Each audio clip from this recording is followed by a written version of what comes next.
This is Inside Indiana Business Radio for the afternoon of December 20th, 2022. I'm Alex Brown.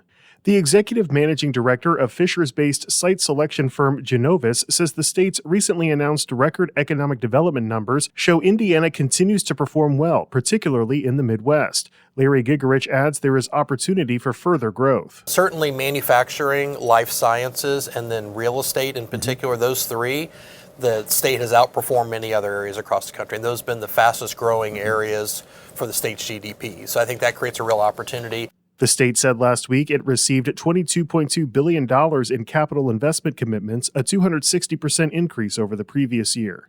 Elkhart-based Engineered Foam Packaging has acquired NatureCool, a North Carolina company that manufactures insulated shipping material made from natural fibers instead of oil-based products. Financial details were not disclosed. However, EFP says the acquisition allows it to support its cold chain customers with environmentally sustainable thermal products. DePaul University has launched a formal national search for the inaugural dean of its School of Business and Leadership, set to launch next fall.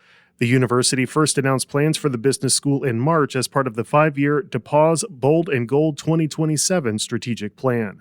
From the number one source for Indiana business news, this is Inside Indiana Business Radio. Don't miss your chance to nominate a worthy business or community leader for IBJ's 40 Under 40 Awards. It's one of our most prestigious awards programs celebrating the accomplishments of leaders under the age of 40. We're on the lookout for people who have achieved a level of success that is rare at a young age. Who will be named to this year's class? We need your input. Learn more and submit your nomination by January 13th at ibj.com/nominations. Whether it's a new hire or a noteworthy promotion, IIB's Big Wigs and New Gigs serves as a platform to promote your team. Our revamped offering includes being featured on both the newly redesigned newsletter and at InsideIndianaBusiness.com. Subscribers to the Business News subscription save $10 off every listing. Plus, you can save $100 by bundling your submission to IIB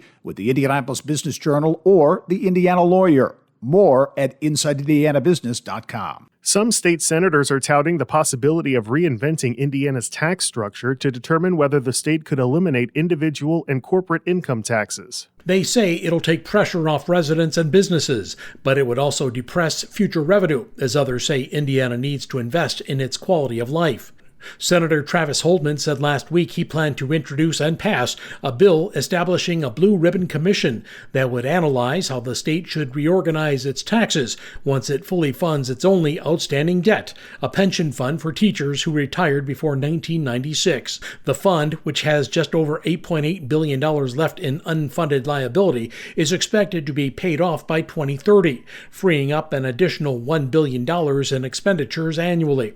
Indiana is already in the process of cutting its 3.23% individual income tax rate to 2.9% over 7 years, following the passage of a bill in the 2022 session. The state also waived its utility receipt tax. Holdman said it would enable the state to compete for businesses with places such as Tennessee, Florida, or Texas, which have no income tax. Chris Johnson, the director of the Office of Management and Budget, cautioned lawmakers should ensure the system's sustainability before cutting revenues.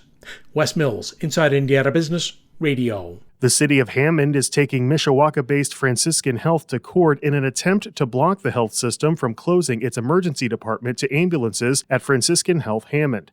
Franciscan announced last week that its downtown Hammond Hospital would stop accepting ambulances this Friday, a decision city leaders are determined to fight, according to our partners at the Times of Northwest Indiana.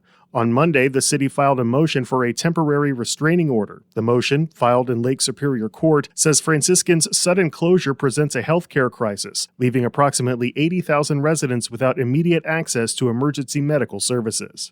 Over the next 3 years, the Northern Indiana Commuter Transportation District will invest about $2 billion in capital as the South Shore Line undergoes multiple renovations, including the relocation of the commuter line's easternmost stop at South Bend International Airport.